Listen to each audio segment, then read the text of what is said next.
That's great. That's a huge deal. It's out of the studio system back to him and to his family after 25 years. That's such a big damn deal. That is not something anybody gets.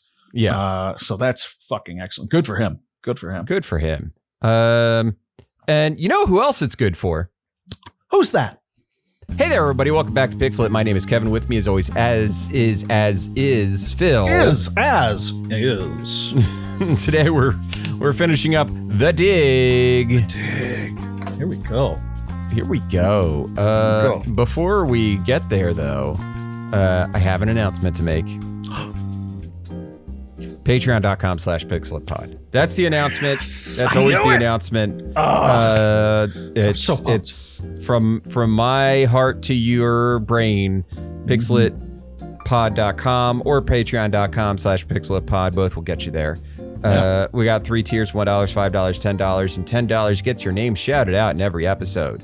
To that end, I want to thank Jesus Loves You, Kyle Seaman, Ruthless Mutter, Middle of Things, Sigma Sal, Chut, Beaks, Dumma Thick, and Friendly Friend. Thank you for being a friend. Patreon.com/pixelpod. Do it today. Yes. So why don't we go ahead? The Body in the Marsh. Let's just get this book wrapped up, and so we can talk about it. When I tell you to dump a body in the marsh, you dump them in the marsh. Let's put one more Alan Dean Foster body into that shockingly full marsh. The marsh is shockingly full. We got how many bodies we got in there? We're almost at 200 bodies. Yeah, next episode will be 200 bodies. So 200 bodies, everybody. You know, I was thinking about what we were talking about before with what we should call our fans and basing it around the Marshies. Yeah, Marshies. The Marshies. I think that's lovely. It's cute. Yeah. So Sup, Marshies? Yeah, there we go. What's up, Marshies? It's your boy, Kevin. Slap that subscribe button and leave us a like. Be a real alpha if you did that. Be real alpha, Sigma mindset. Got to get on that grind set. Skibbity. Is that a thing? Oh. Is that a thing? I'm sure it is. Yeah. I don't know. It's something to do with like putting Half-Life in a toilet and flushing it, I think, is how you get skibbity. Okay. All right. I like it. Yeah. I like it. Yeah. Okay. Just, I don't know. All right. Chapter 16. Lo returns to Ludger.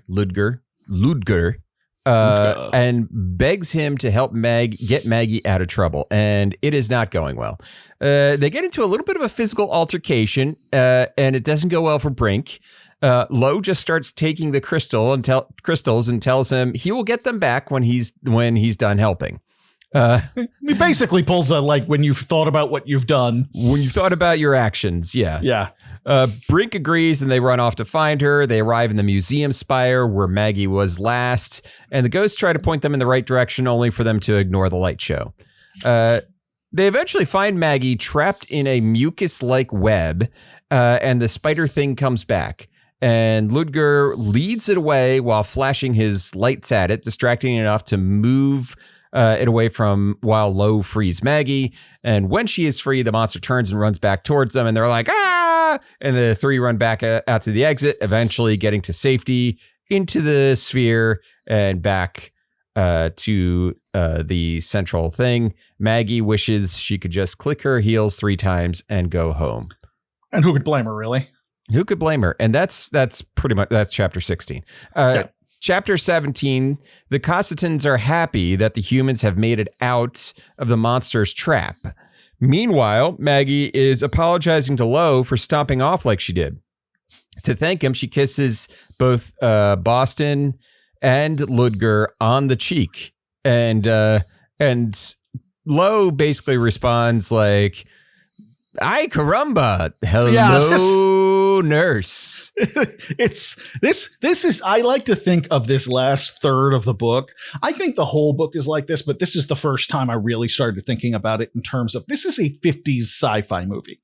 It's like women and your women things are very silly and dumb to me until you show me some level of affection, and then by gee willikers, I'd like to see her ankles. By gosh, by God, by golly. Yeah, and that's where we're at. Yeah, that's where we're at. I caramba, Bart Simpson noises. Right. He does a little jig, and then Brink doesn't care though. He's like, the life crystals.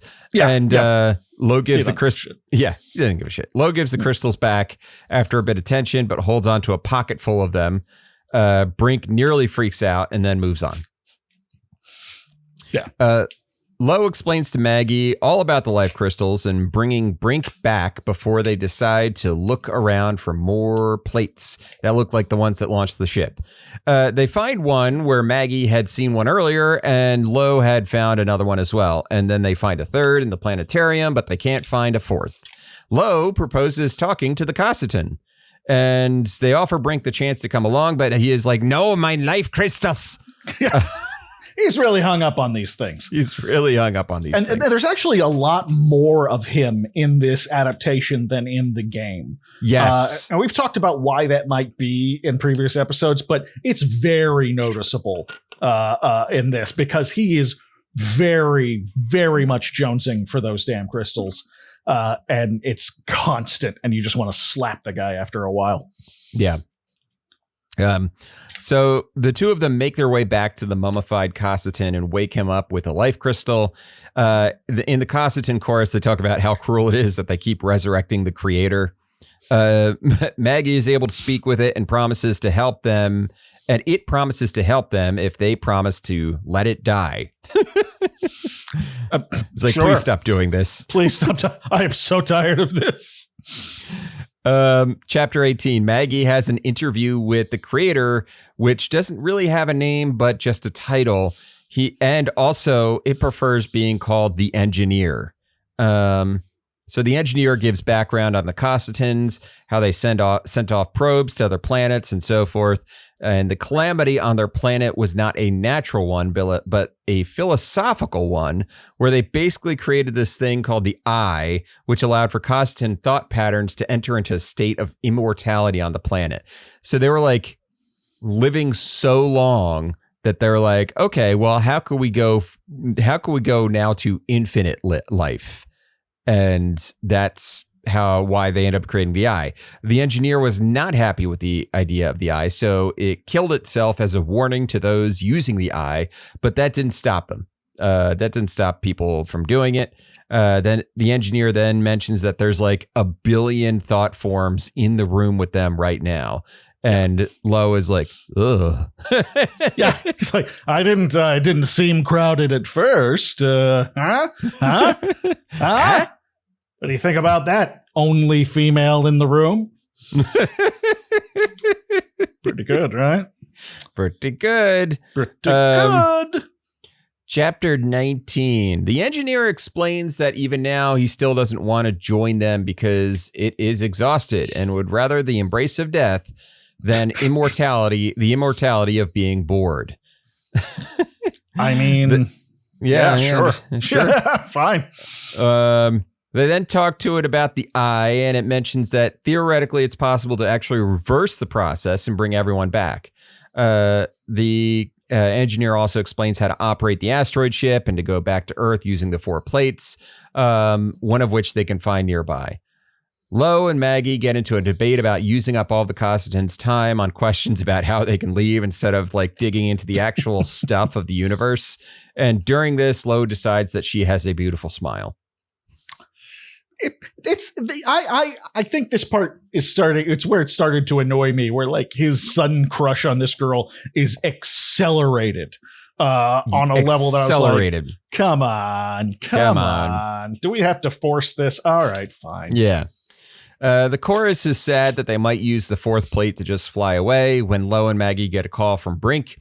His arm is trapped in the crevice. His arm is trapped in a honey jar because he saw a life crystal in there and he can't get it out. He won't let go of the pickle. He won't let go of the pickle. Because he wanted a pickle. So his arm is stuck and he can't get it out. He's really Winnie the Pooh'd himself into a. It is such a silly moment with such dire consequences. It's ridiculous. It's absolutely ridiculous. So we're treated to a harrowing scene of Lo cutting off Brink's arm. It's gross. Like, it's actually. I actually felt a little sweep of like, ooh, like nausea. They spent some time trying to like dig out his arm, but they can't. So they're like, well, we're gonna have to cut it off. Okay. He uses an alien alloy that he found with a sharp edge, and he gets it all superheated, and he cuts through Brink's arm only to have trouble with the bone. Oh. As soon as he was free, Maggie placed a green crystal on the stump, which caused it to heal. And Brink was mildly disappointed that the crystal didn't grow his arm back. Yeah. He wanted lizard powers. He was like, I'm going to get this. It's going to grow right the shit back. It's like, you know what? You're lucky with what you got. It's fine. You're lucky with what you got, buddy. He seems like he's in a better headspace now, though. A little bit. Yeah. A little bit. Yeah. He's been humbled thoroughly. He's been humbled. Yeah. Yeah. Chapter 20, with Brink, they put the 4 plates back in, but nothing happens at first. Brink then starts losing his cool. whatever positive like gains he had after getting his arm cut off, they're all gone. And Lo actually says that is like any improvements that this guy had from losing his arm are gone. Gone. That's all it took. He loses his cool. He's getting very wacky.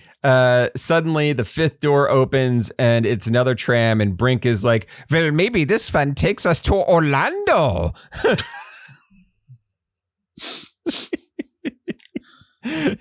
Sure, Brink. And then he does a little bow, or as Alan Dean Foster puts it, a little Prussian bow. That's right, a little Prussian bow. Which honestly, yeah, that would be the Prussians. So, and he walks away babbling in German. And at this point, all I can imagine is he's basically Daffy Ducking it back to the green crystals. He is out of his damn gourd. It is over for him. Yeah, out of his damn gourd. Maggie yells at him. It's no use. He's not coming back. No. So him and Maggie, Lo and Maggie, travel to the 5th and final spire and find what seems to be the control room for the eye. They can't figure out how to operate it and look around and find a slot for what could be a crystal, and they drop one in. And it activates the eye for like 5 seconds. Like all it goes and the super bright and all that stuff. And then it's like, and it's like, oh, okay. Well, we need more green crystal then. That's a problem. Okay. Yeah. Because you know who has the green crystals is our favorite character. Our favorite German, Ludger Brink. They go back to him and they find him trying to basically repair the machine that produces the life crystals. Mm-hmm. He's like trying to break open the vending machine at this point. And he's gonna lose his other arm doing that. He's reaching up in a vending machine with his one good hand, and that's his one good hand. It's really tempting fate.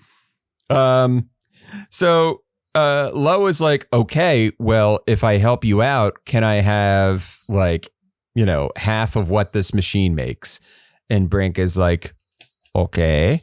And Lo figures it out. He gets it to operate, and it operates, and it spills out a bunch of new life crystals.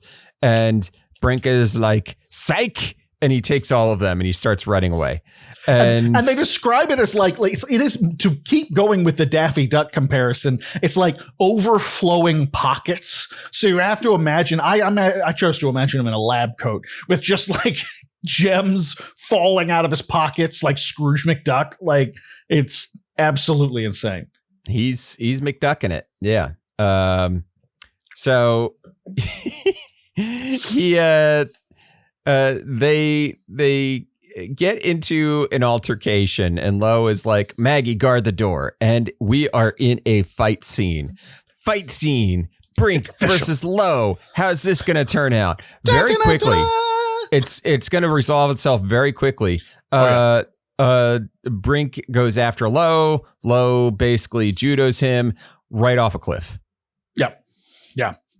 And he's quick to say, I didn't do that. He stepped where there was no floor. I cannot be held responsible. Brink literally coyote times for a sec. He's in like coyote time. He's just like floating in the air, and he's going down. Puts up the little sign, help. Yeah, help. Goes down, and he goes splat. They are like, well, I don't think the green crystals are going to fix that. Yeah. They make up this. It's graphic. They make a point about like how his head is shattered and there's brains everywhere. And it's like, oh, actually, that could be probably if it can only repair what's there. It's like, that's a good horror moment. If they like repair his brain and only half of it exists. Yeah. Yeah. Ugh. Yeah. That could be bad. That could be bad, but yeah, it's there's not enough of him to salvage with a green crystal, just all over the place. But Maggie absolves him, saying it was self-defense. He's like, you're fine, Lo. Everyone saw that, right? He had a gun. He had a gun. He was threatening me. So they grab the crystals and they hustle back. Lo and Maggie, basically, chapter 21 is they stuff the machine full of crystals, turn it on. Maggie gets killed when the machine turns on, makes Boston promise not to bring her back. And he goes to he's like, all right, here we go. And he goes through the portal and into the eye, and he finds the billions of Cossitans. And he's like, all right, well, I'm here to save you guys. And they're like, how can you save us? There's no exit. And they're like, all right, Sart. Oh wait, no, was it no exit? That was Sart. Is that Sart? Okay. Yeah. Yes. Yeah, you got it. Done one.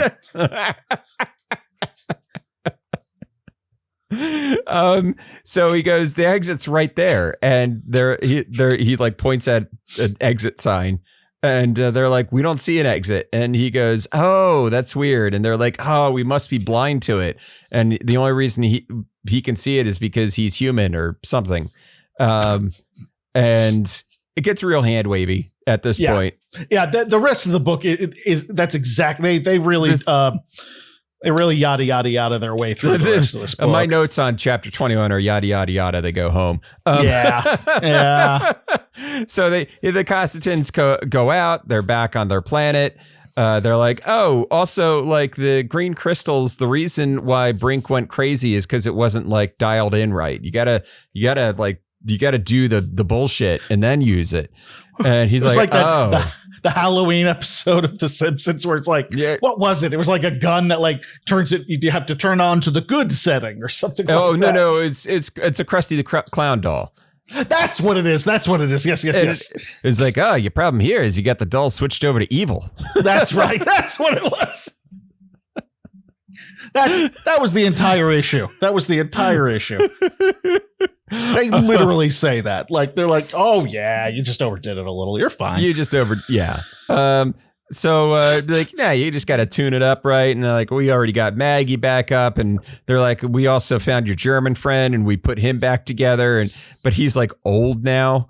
Yeah. He lost like 15 years of his life. So that, because like, what is it? He learned about the secrets of death or something. He went to the other side and he came back. Yeah. He's like, they said I could learn all this shit, but it would cost me like 15 years of my life. And then one of the aliens is like, oh, but he'll still live for a very long time. It's all very like, it's like, by the way, you guys are going to live like so long. Yeah. You're not going to live forever, but it's going to be awkward. You will crave death by the 3rd century. You just trust me on this one.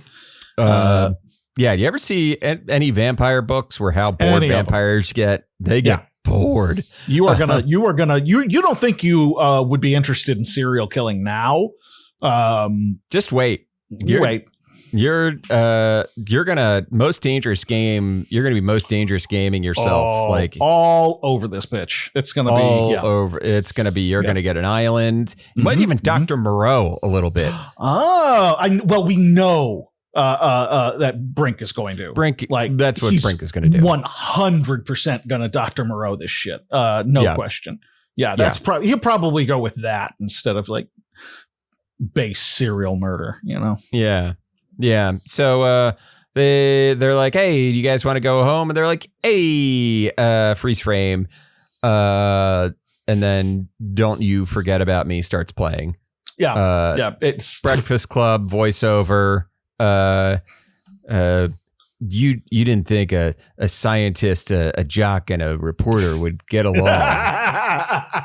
But we're the Breakfast Club. Hey. Low just freeze frames, fist in the air. Low freeze frames. And now Boston Low played by Judd Nelson. Yeah. Oh, well, that would be. I mean, yeah, we're talking the early 90s Judd Nelson. I think that would be a great bit of casting. I think that would work. That guy is underrated. He is a super cool guy. He's cool. You know what I mean? He's cool. Is he actually cool, or do we know anything about Judd Nelson? I don't know if he's cool. I always thought he looked cool.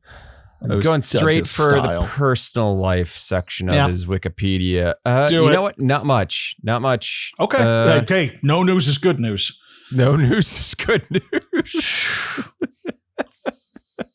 Judd Nelson is 65.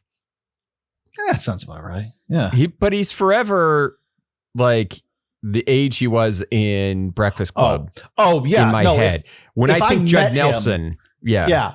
If I met him and he was anything less than Bender, I would know. I'm an adult. And I'd be like, oh yeah, it's nice to meet you. But something in my brain and my heart would be like, oh, okay. Yeah. I guess we did forget about him a little bit. Yeah. So I will say, your daughter is a little old for Bluey, so you don't watch Bluey, do you? Oh no, she is not old for Bluey. Bluey is good for everybody. I'm young enough for Bluey. But yeah, she was watching Bluey episodes like last week. Yeah, there is a great episode of that because that's the show that my son is obsessed with. Like he'll watch things and kind of zone in and out and move on to some other thing. But when Bluey's on the TV, he is wrapped. He loves locked that show. in. It's the first thing I've ever seen that wasn't me or his mother that makes him belly laugh. And he doesn't talk. What the hell was that? Some asshole with a dirt bike on a street outside. Got it.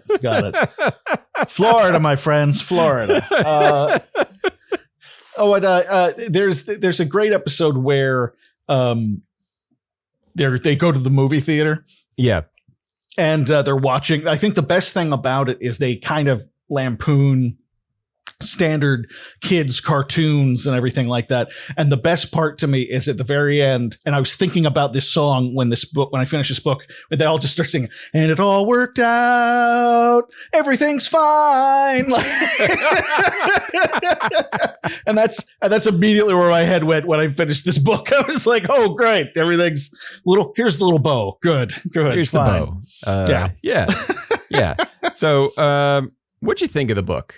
In total, I don't know how much I would get out of it just reading it for myself. It's very much of its time.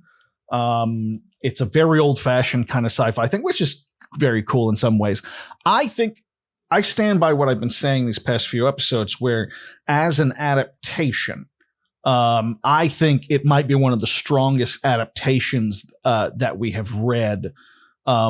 Simply based on how many choices there were. There are some places where it follows the game very closely. There are some places where it doesn't follow it at all. And through it works. It is a cohesive it's not my favorite book in the world, but as far as being an adaptation, it's gold medalist. Right. I was incredibly impressed with how it was written. And I only came away with more questions in terms of like, what point was the game at? You brought up a great point last episode of like how so much gore and stuff had been removed from the game. So how much of that, how much of this book was from a game that never materialized? Right. Yeah. So I would be half tempted to reach it back out to Alan Dean Foster again, just to be like, hey, buddy, what's up? Just wanted to, what's up with the dig and what's the up with differences? Yeah. I'm sure he still remembers every detail about writing the dig. Well, I mean, he remembered a lot. He remembered a lot about what was it, Shadowkeep or Shadowgate? Yeah, Shadowkeep. Yeah. Shadowkeep. Yeah. You're absolutely right. And we have had authors that I've reached out to before for interviews that have literally written us back to say, guys, that was 25 years ago. I don't remember. I don't have anything to add. And you know what? Fair enough. I don't really want to talk about stories I wrote 5 years ago. So yeah. I get it. You know, Alan came on to talk about a book that he wrote 40 years ago. By God, the man's a pro. Goddamn pro. Yeah. Oh, okay. That was your thoughts. Okay. That's it. I mean, that's about it. It's fun. It's an adventure. It has you know what it has? It has kind of early 80s, late 70s Disney movie Last Starfighter kind of vibes. Sure. Okay. You know? Yeah. Except for a few individual pieces that are real fucking heavy, like the alien who desperately wants death, just wants to die, who has lived long enough that they don't want to live anymore. Outside of details like that, it had very what did Keeler called it? He in our group chat he sent something about Something Wicked This Way Comes, and he called it like the crappy Disney movies or something like that. Oh, hold on, I am literally pulling that up right now. So where I got this little fucker at a shop in Des Moines today. It's not on Disney Plus and is part of what I lovingly refer to as shitty Disney, which is in an era of Cat from Outer Space, Tron, The Black Hole, and this. Pete's Dragon. Yeah, all that shit. I couldn't agree more with that assessment. And this is what that makes me think of for the most part. And the picture was of a copy, a laser disc. Yes, because that's his Something jam. Wicked This Way Comes, which is, I believe, his current method of collecting things. That's his thing. Yeah. It was records before. Now it's laser discs. It all blends together, really. Yeah. He doesn't have to buy different kinds of boxes. You know, it's all laser discs fit right in with the records. It's perfectly fine. Yeah, it's perfect. I think. I don't know. Yeah. What about you? What did I think so? Yeah. What did you think? I liked it. I think it has, you know, what's funny to me is I think the weakest parts of it are when it has to kind of like hew back in closer to what happened in the book, or in the game. Yeah, totally. Where it's like as it deviates, you're like, oh, okay, this is, space adventure. This is Buck Rogers. This is Duck Dodgers in the 51st century. Doing some shit. We got Marvin the Martian over here. And you know what I was thinking just today? I was at work doing something, and I made the realization as I was walking in to a meeting I was having with a vendor, and I was like, you know what? The dig would have been better as a pure adventure game and not as a point and click. Interesting. So think about it like so more like not like a point and click, but more like a puzzle, like a Myst person kind of thing. Maybe like a Myst. Like a first person or a third person like puzzle game, but not specifically as a point and click, because I think the problem is point and click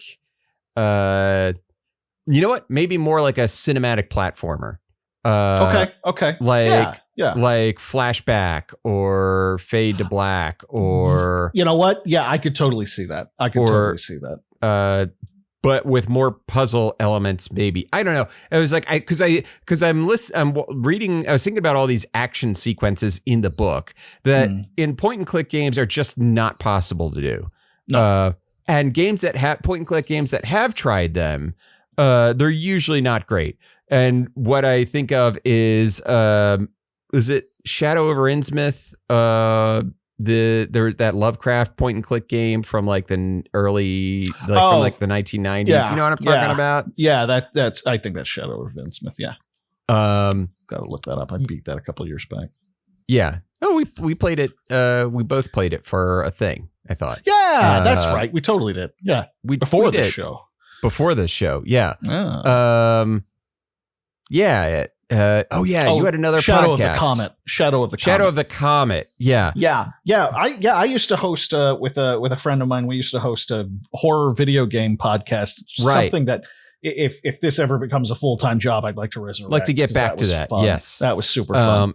Yeah, it was a lot of fun. I think and so getting back to the point, Shadow of the Comet has like random like action sequences, so to speak, where you're like running from a monster and you got to memorize this pattern in a maze and go through the right doors and all that. It's like it is such bullshit. It is one of those scenes where it's like you have the guide up on another monitor just so you make sure you go through the right path every time. Yeah. There's a lot to say for old. There's a lot to say for old point and clicks, but I rarely play them without a guide, and it's shit like that. That's the reason. But I think you're right. I think there's something to that. That's interesting. That's a really interesting idea. I don't know why, but my brain immediately went with FMV. This could have been fun with that. I'm a sucker for a little bit of FMV, especially the old shitty grainy kind. Shitty grainy kind of FMV that was filmed on. Like I'd be interested in finding out what some of those FMVs were actually shot on. Yeah. Like I guess some of them were on tape. But others were. I can't imagine anywhere were on 16 millimeter. I probably not, but. No, I just remembered that those games, looking back at it now, they're very campy and very over the top. But those blew my brain apart when I was a kid. I was blown away. So I have a real love for those. So there's something about that's appealing for this game. Yeah.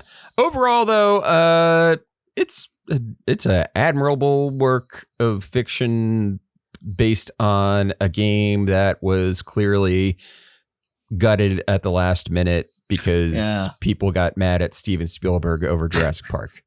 Right. Which happens. And I believe, did we mention that he dedicated the book to Steven Spielberg?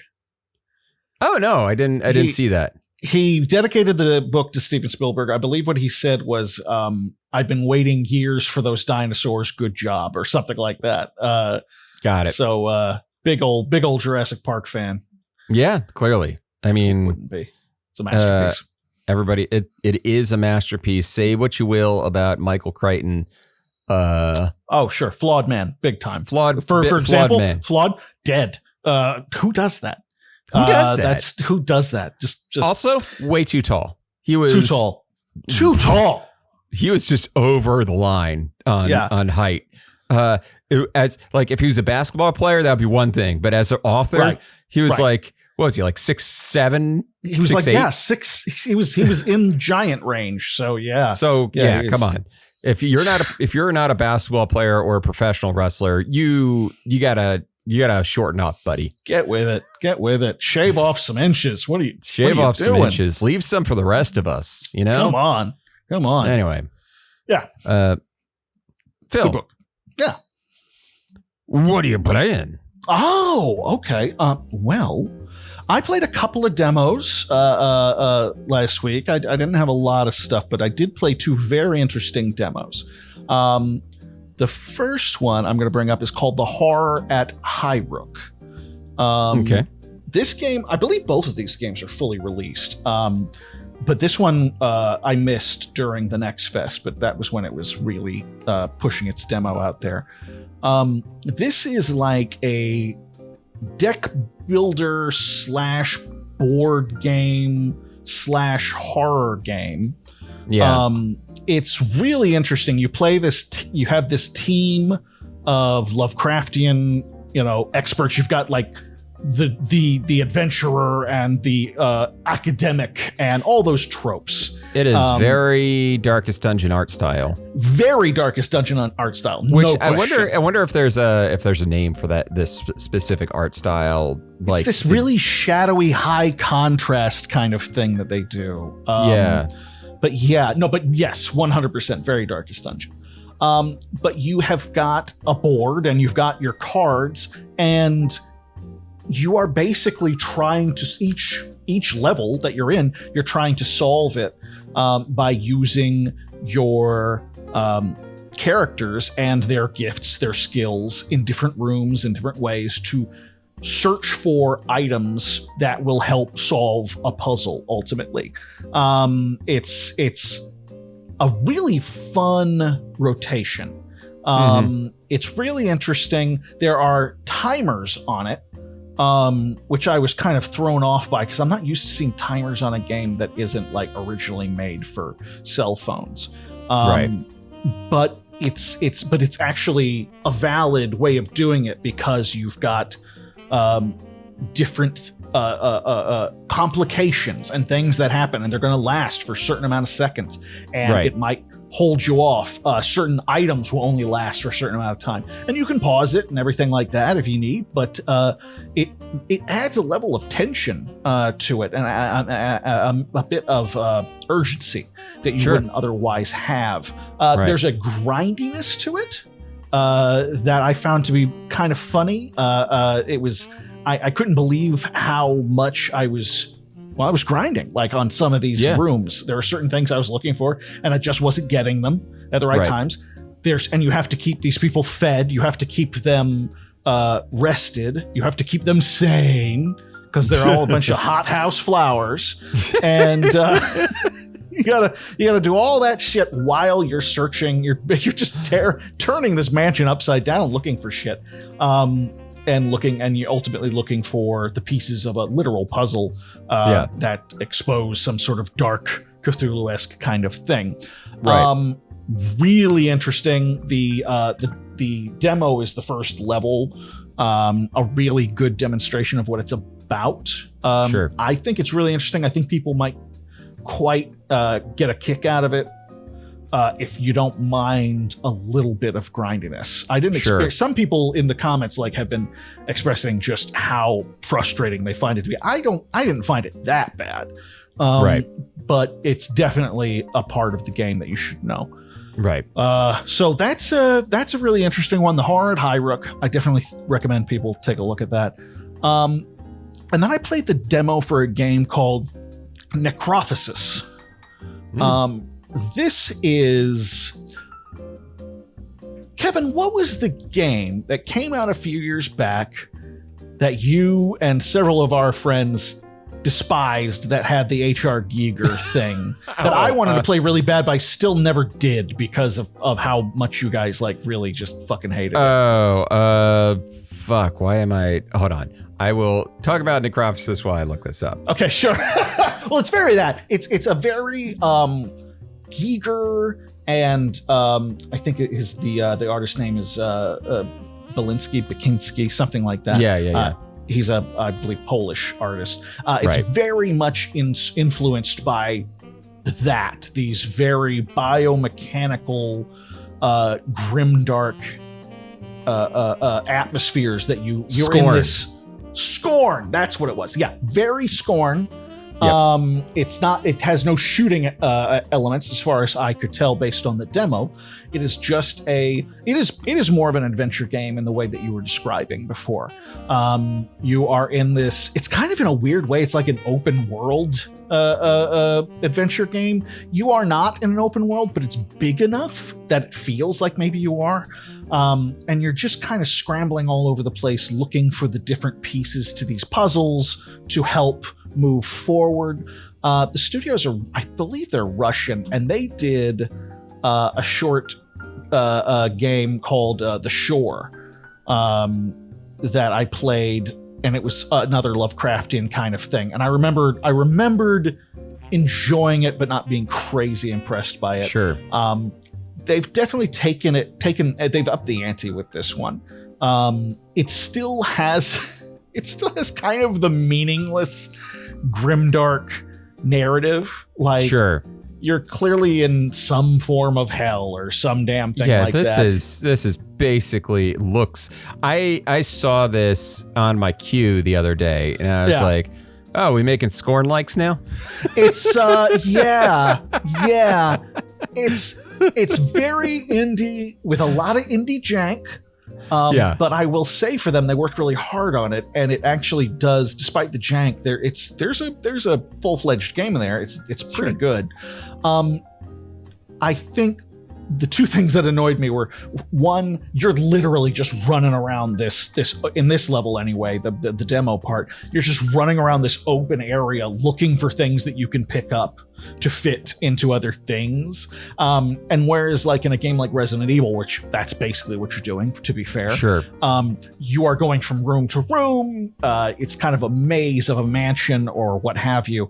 And with this, it's just this kind of big, wide open area with the occasional cave or something like that.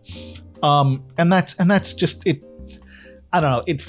It was just not as intriguing of a gameplay experience as I would have hoped. Sure. And the narrative is very kind of like meaninglessly, the things they say don't matter as far as I can tell. It's all very, like, one of the first things you meet is this horrifying, the art's great, and you meet this horrifying angel of death or something like that recites the Ozymandias poem to you, and then just like, and then you go and you read all this stuff that's really intense, and if you're not paying attention, you might believe that it's very meaningful. It is not. It's all this like, you live in a world of suffering, look around you and see the decay that creeps into your bones. It's all that all the time, which is fine. By the way, Percy Shelley. Yes, that's fine. It doesn't a impressive narrative make, at least as far as much what I read. Yeah. Having said all that, I am really intrigued just based on how much love went into the art style of this. Right. The world is huge, and I mean that in the sense of like, you want to try, no matter what kind of setup you've got, no matter what kind of rig you got, you want to try and get as much. What's the setting for like seeing off in the distance? Like view distance. Yes, you want as much view distance as possible, because you've got mountains of these giant ancient statues and the landscape, and that's what it is kind of crazy. And as far as I can tell, it's not an asset flip or anything like that. It seems to be original work, right? And it's really impressive just from an artistic standpoint. And nothing about the game itself is all that weak. It doesn't fall on its face. I just the cycle of it sometimes got a little okay. Yeah. But I think it's worth a look. So yeah, that's Necrophysis. That is what I've been playing. Kevin, what are you playing? I have not played a whole lot other than Clair Obscur Expedition 33 this week. I'm pretty much at the end of the game. I'm at a spot in the game where it's like, I'm in Act 3, and Act 3 only has one goal, and it's like, go beat the big bad. But at the same time, when you start Act 3, you get full access to the map to kind of go back and do whatever you need to. So it's like, go defeat the big bad, or look at all of our optional side quests.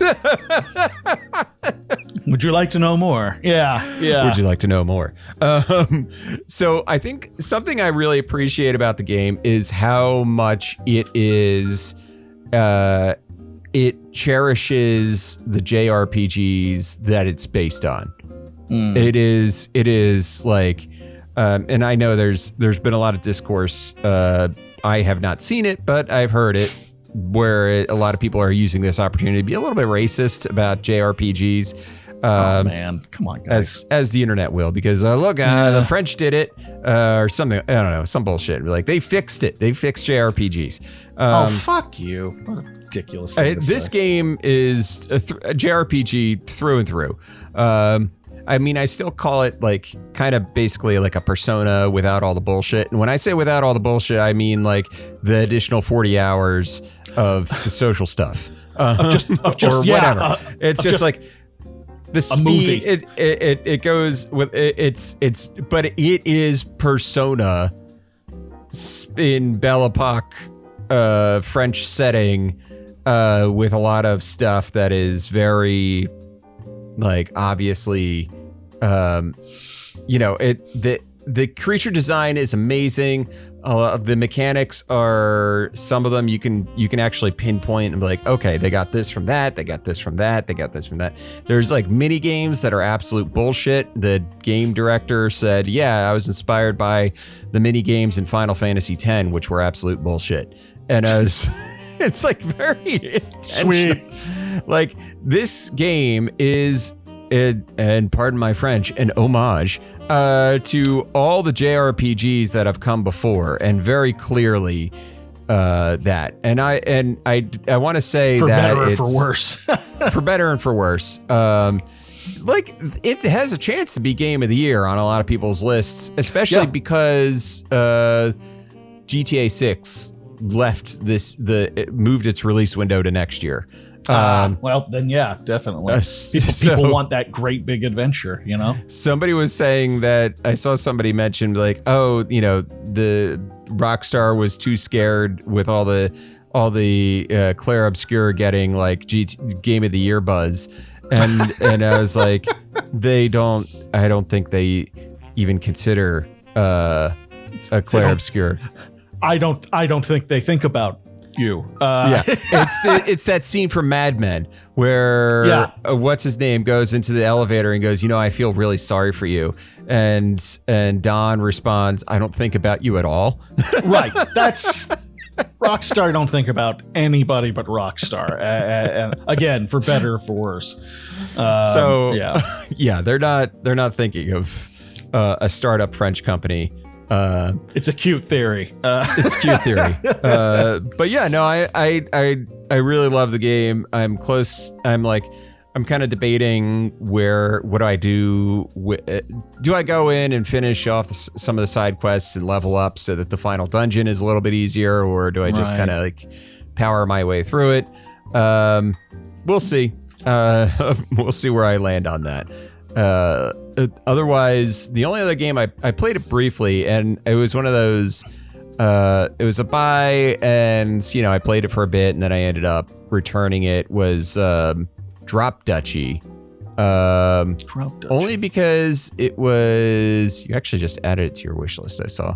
Oh yes, that looks amazing. I'm really looking forward to that. It's fascinating. Like, I played it, and I was like, okay, there are people who will play this endlessly, and I played it for about 20 minutes. So I was like, something about it wasn't necessarily clicking with me.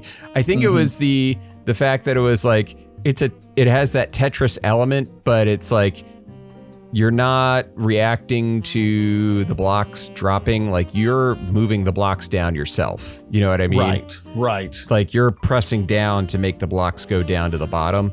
Okay. It's not like that's interesting. That's the thing that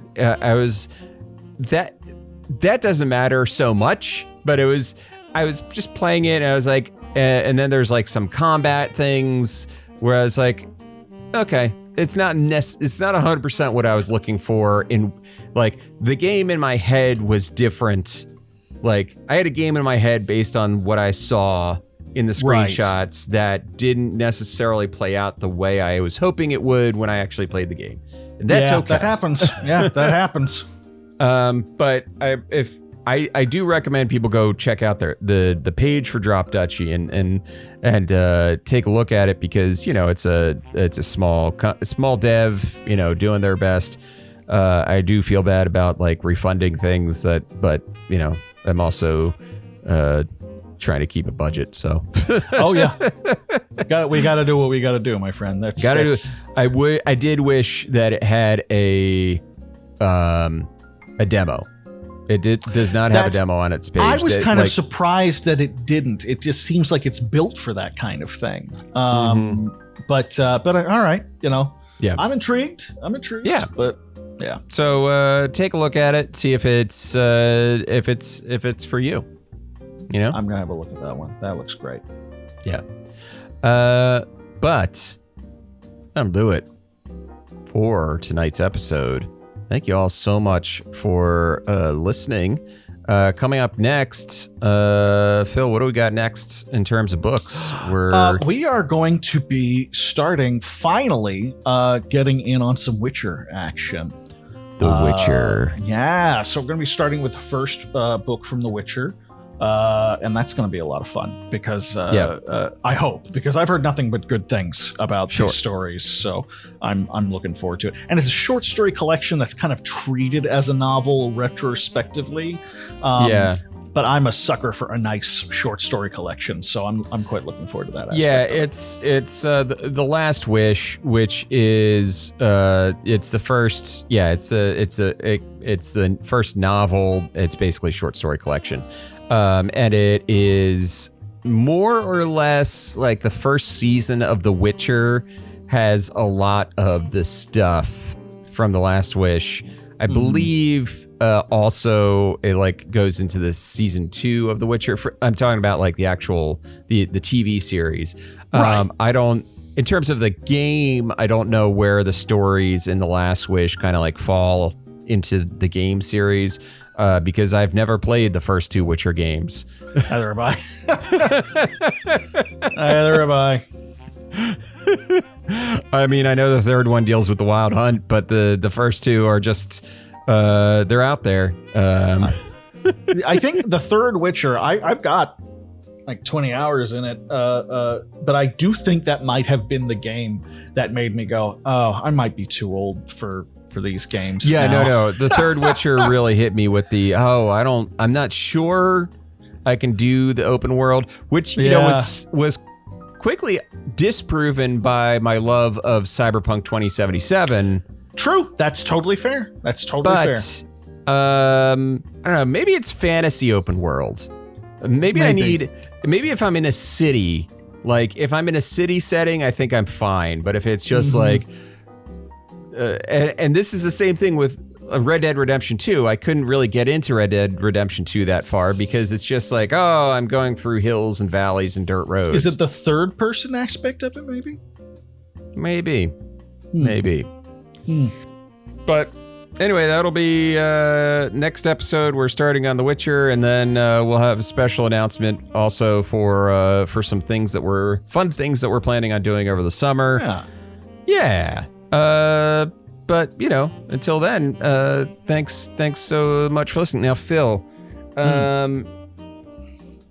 it's weird, but I was putting books back on the shelf, and then I pulled a book off, but a secret compartment that I never knew was behind my television suddenly opened up.